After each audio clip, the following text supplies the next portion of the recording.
Hi, this is Becky with Miss B Group Travel. If this is your first time joining us, welcome. On this channel, we talk all things travel related. That's travel news, advice, tips, recommendations, reviews, and travel savings. Today's tip is on planning your own group trip.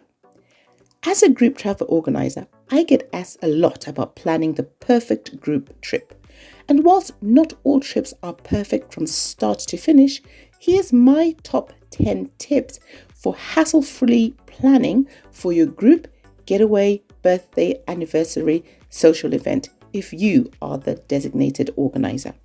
So, if travel, like me, is your passion, do consider subscribing for more weekly content and or share our channel to a friend or family who shares our passion. If you are a returning subscriber, thank you so much for coming back again, and do stick around to the end of the video and share your thoughts or any additional tips you would like to add. So tip number 1 is in the planning. Start your planning early, like give 6 months or more if you can. This way, you're likely to get better deals and options without having to rush. Number 2, write down a list of people you are thinking of inviting. This will help you in the inquiry stages and as a guide. Remember, not everyone on your list may be able to make it, so use a law of averages. I try and use 25%. So 25% of the people you invite may not be able to make it. So invite 20 to possibly get 14 to 16 to attend with you. Number 3, the destination. If it's your birthday, anniversary, your social event, you get to decide where you want to go. Do not put this into the general consensus of your friends and family. Trust me, this causes all sorts of issues and you will not be able to please everyone. So you pick a destination from one of your 3 favorite if this is your event, and that way they have the option to come because it's your event and it's not tied to where they've previously been, they don't want to go, or they've gone there 7 times before. Number 4, remember to research your destination so you can share it or sell it to your attendees, as you'd like to say, and be able to answer some little concerns or questions from the group. If you are just planning for a group of friends and it's not your specific birthday, then try and choose 3 destinations for everyone to make a decision on. Also, be considerate, for example, if your group of friends or family are mummies or have other external circumstances, you might want to pick a short haul destination running into or starting from the weekend into a Friday, Saturday, Sunday, return Monday, or those sort of dates. Number 5, budget consideration. I know with social media nowadays, we are inundated with amazing destination pictures or events, and you may want your moment, but think about it. Is this something your friends and family would be able to afford? Those that matter to you. You don't know everyone's budget, but it's also important that you don't have people unable to make your birthday simply because of the price. Almost everyone has some sort of budget they work around, so obtain some group quotes prior and be aware that these may change.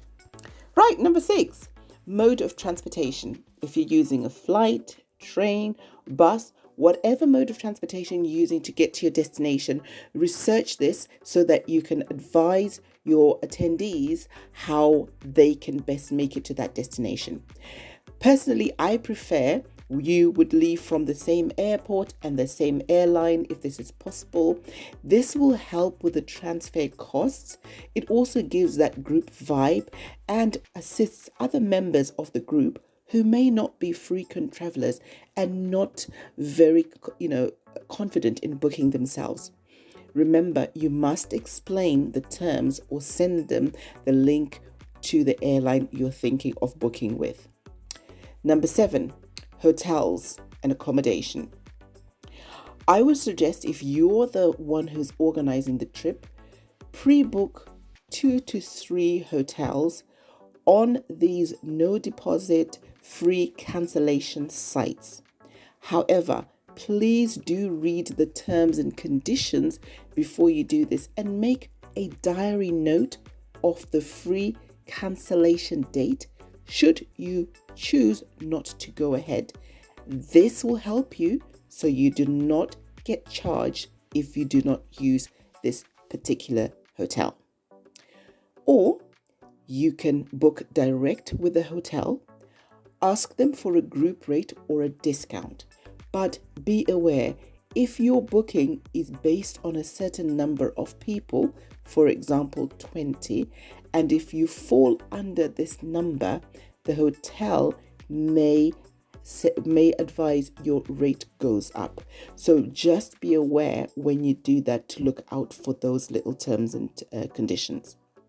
Now, number 8, when you are now relaying this information to the group, be specific on deposit dates, installment amounts, cancellations, and when all of this is required.